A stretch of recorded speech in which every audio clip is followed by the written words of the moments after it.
magluto tayo ng pinaputok na tilapia. So ang ating mga rekado, simple lang kamatis, sibuyas, kalamansi, kunting luya, tuyo, para sa hapunan. Tingnan nyo mga insan.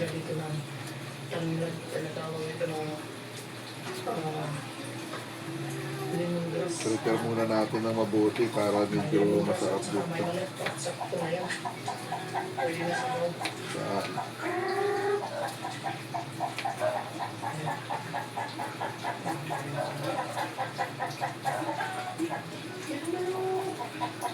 Ihawin natin sa gasol. Makakasan.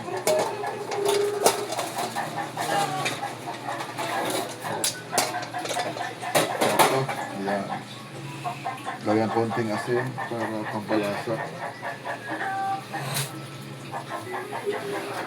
Konting luya pantanggal ng lansa.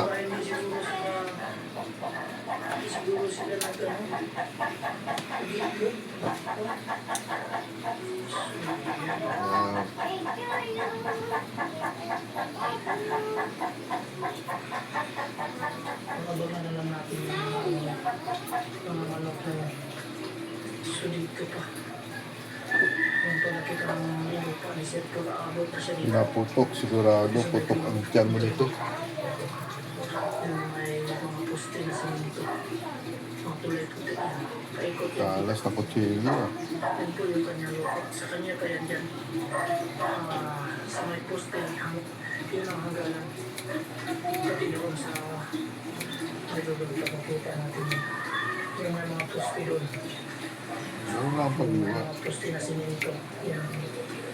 Sa kanya yan. Pati doon sa kabila. At parang yung tuloy yun. Yan yung mga poste nakikita niyo mga kaidol. Yan ay kasama pa rin ang sa Latag mo natin yung foil. Ang balay.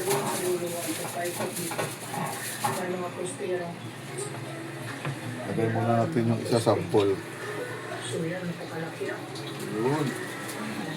Lagyan natin ng sapin, ng saging, para hindi masyado masunog. Ano yun? Para dagdag kunting aroma mga kaisa.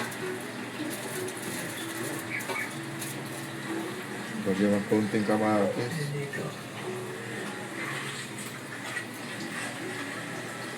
Luya.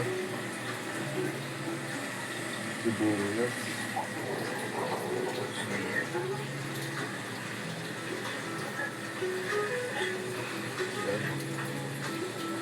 Salamat sa videographer ko dyan. Ayan, balot na. Balot na na konti.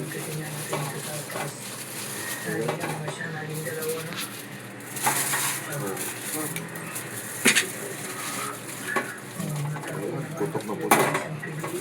Putok na putok ang tiyan mo sa busog.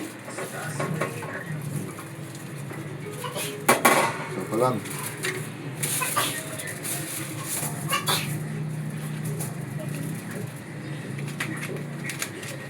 Konting dahon na lang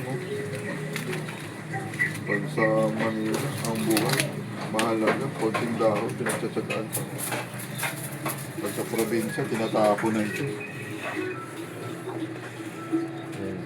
Panguwi natin yung konting marinate ng tilapia.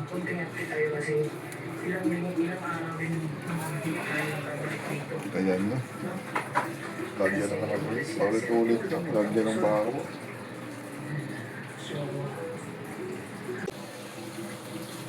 Luto na ang ating pinaputok. Talagang pumutok. Pero sisirain din natin yung pagkakain natin. Okay na yan mga kainsan. Yummy, yummy. Hanggang dito sa muli ang pagsubaybay sa aking YouTube channel, Kuya Ri TV.